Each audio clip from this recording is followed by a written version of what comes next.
ఋతుచక్రము మొదలైన కొత్తలో నెలసరి గాడి తప్పి రావటం అనేది మామూలే.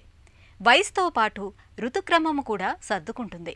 అయితే శారీరకంగా బలహీనంగా ఉన్న కొంతమంది అమ్మాయిల్లో ఋతుచక్రం అనేది పూర్తిగా గాడి తప్పుతూ ఉంటుంది.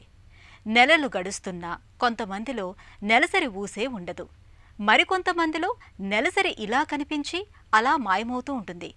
అమ్మాయిల్ని ఎంతగానో చికాకు పెట్టే ఈ నెలసరి సమస్యలకు మన సంప్రదాయ వైద్యం ఆయుర్వేదం చెబుతున్న చికిత్సలు, పరిష్కార మార్గాల గురించి ఇప్పుడు తెలుసుకుందాం.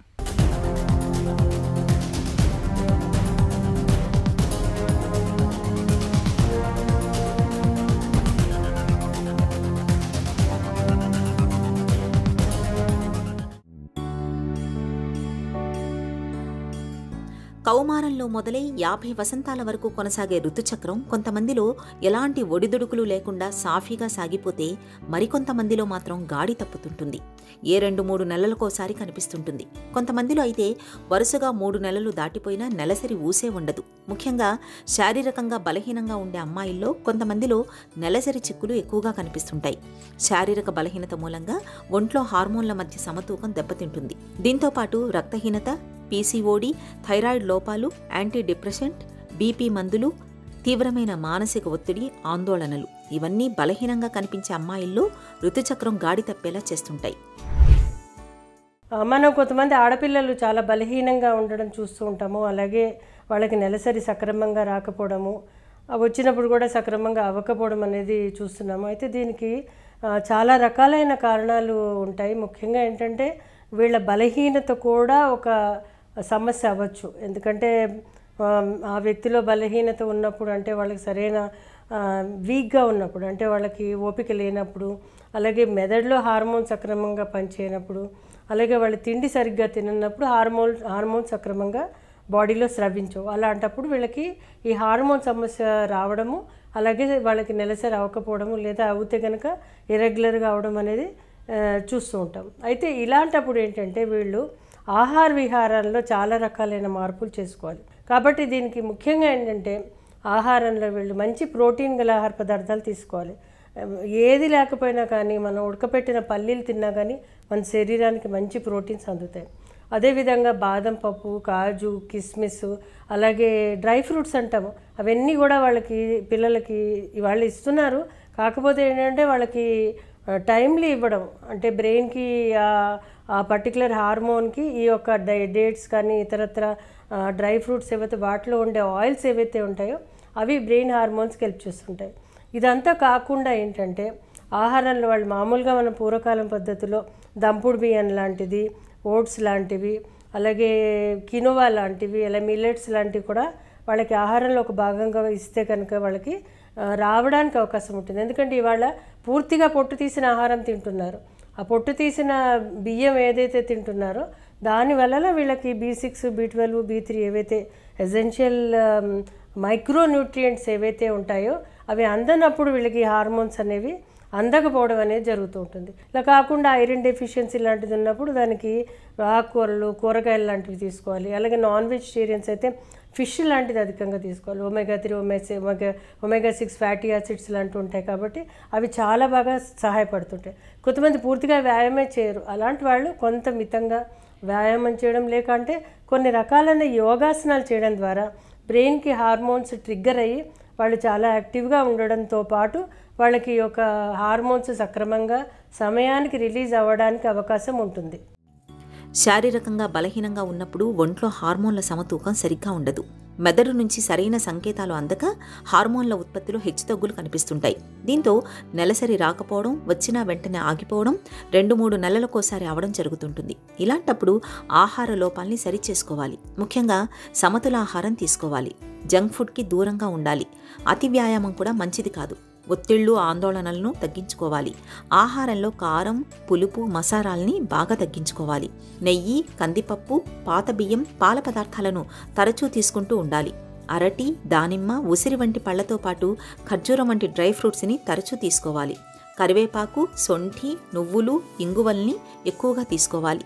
ఘాటైన మసాలా ద్రవ్యాలను అధికంగా తీసుకోవటం మేలు చేస్తుంది. నిత్యం ఈత, స్కిప్పింగ్ వంటి వ్యాయామాలు, వక్రాసనం వంటి యోగాసనాలు సాధన చేయడం మంచిది. చిట్కాల విషయానికి వచ్చేసరికి చాలా మటుకు ఏంటంటే వాళ్ళ శరీరాన్ని బట్టి, వాళ్ళకి వచ్చే పద్ధతిని బట్టి, వాళ్ళ యొక్క పూర్వపు హిస్టరీని బట్టి కూడా ఉంటుంది. కాకపోతే అంటే కొన్ని సందర్భాల్లో వాళ్ళకి అర్లీగా వాళ్ళకి మిస్ అయినప్పుడు, లేదా అంటే వాళ్ళకి హార్మోన్స్ సక్రమంగా ఉండి వాళ్ళకి ఒక నెల వచ్చి పూర్తిగా రాకపోవడం, మిగతా నెలలు రాకపోవడం అని జరిగినప్పుడు మన చిట్కాలు చాలా బాగా పనిచేస్తాయి. ముఖ్యంగా ఇందులో ఏంటంటే ఇంగువ చాలా బాగా పనిచేస్తుంది. ఒకవేళ ఒక 2 నెలలో 3 నెలలో మొత్తానికి రాలేదు అనుకున్నప్పుడు ఇంగువ ఒక శనగగింజంత తీసుకుని అందులో కాస్త బెల్లం కలిపి తీసుకుంటే అదొక విధమైన చిట్కా. ఇలా కాకుండా ఏంటంటే మనకి పొద్దుతిరుగుడు గింజలు ఉంటాయి. ఆ గింజలు, నువ్వుల గింజలు, అలాగే కొంచెం జీలకర్ర, ఇవి పొడి చేసి పెట్టుకుని ఈ పొడిని రోజు ఒక అరచెంచాడు పొద్దున, అరచెంచాడు సాయంత్రం కనుక పుచ్చుకుంటే కనుక చాలా బాగా పనిచేస్తుంది. ఇది కాకుండా ఇంకా మనకి అందరికీ మనకు దొరుకుతున్నదే గోంగూర పువ్వు అంటారు. అంటే మన గోంగూర దొరుకుతుంటుంది, ఎర్ర గోంగూర, దాని పువ్వులు ఉంటాయి. వాటిని కషాయంగా చేసి తాగితే కూడా చాలా బాగా హార్మోన్స్ పనిచేస్తాయి. ఇందులో హైబిస్కస్ అనే ఇది ఒక హైబిస్కస్లో ఒక జాతి.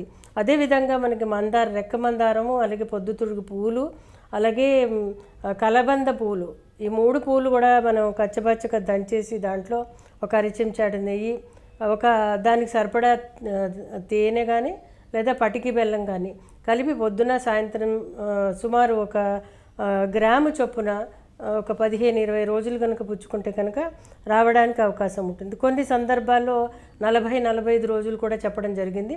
అలా తీసుకున్నా కానీ పర్వాలేదు. ఎందుకంటే అది ఒక్కొక్కసారి హార్మోన్స్ ఇండ్యూస్ అవ్వడానికి సుమారు 45 రోజులు కూడా పడుతుంది. అంటే ఇన్ కేస్ వాళ్ళకి ఆగిపోతే కనుక ఫస్ట్ వచ్చి ఒకసారి నెక్స్ట్ ఆగిపోతే కనుక ఈ ముందుగా చెప్పిన చిట్కాలు పాటిస్తే కనుక చాలా మంచి గుణం ఉంటుంది. ఇంకా చికిత్స విషయానికి వచ్చేసరికి అంటే చాలా సందర్భాల్లో వాళ్ళకి ఏ కారణమో ఏంటో తెలియదు కాబట్టి అంటే వాళ్ళకి ఇబ్బంది కలిగినట్టు అనిపిస్తే కనుక తప్పనిసరి డాక్టర్ని సంప్రదించాలి. అయితే దానికి సరిపడా స్కాన్లు కానీ లేకపోతే బ్లడ్ టెస్టులు, అంటే సిబిపికి, అలాగే హార్మోన్ టెస్టులు, అలాగే థైరాయిడ్ టెస్టులు అన్నీ కలిపి చేస్తే కనుక చాలా మంచి అంటే వాళ్ళకి మనం ఒక అవగాహన వస్తుంది.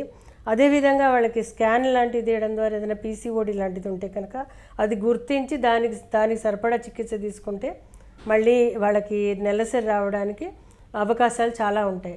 అదేవిధంగా ఆయుర్వేదంలో చాలా రకాలైన ఔషధాలు చెప్పడం జరిగింది. ముఖ్యంగా ఇందులో నాగకేసరాలు అనేవి, అలాగే రజప్రవర్తని వాటి అనేది, అలాగే అశోకారిష్ట అనేది, సారిబారిష్ట అనేది, శతావరి అనేది, ఇవన్నీ కూడా ఏంటంటే ఆ సందర్భాన్ని బట్టి, ఆ పేషెంట్కి వచ్చిన సమస్యను బట్టి వాళ్ళకి ఎన్ని నెలలు ఇవ్వాలన్నది చూసి దాని ప్రకారం ఇస్తే కనుక చాలా మంచి గుణం ఉంటుంది. అంటే చాలామందికి మంచి రెస్పాన్స్ కూడా ఉంటుంది. ఎందుకంటే ముఖ్యంగా ఇందులో ఏంటంటే సైడ్ ఎఫెక్ట్స్ చాలా తక్కువ ఉంటాయి అన్ని హెర్బల్ మెడిసిన్స్ కాబట్టి. శారీరకంగా బలహీనంగా ఉండే అమ్మాయిలో నెలసరిని తిరిగి గాడిలో పెట్టేందుకు ఆయుర్వేదం తనవైన కొన్ని ప్రత్యేక చికిత్సల్ని చెబుతోంది. వాటిలో ఇంగువ ప్రధానమైంది. శనగ గింజంత ఇంగువను తీసుకుని దానికి కొద్దిగా బెల్లం కలిపి తీసుకుంటే నిత్యం మంచి ఫలితం ఉంటుంది.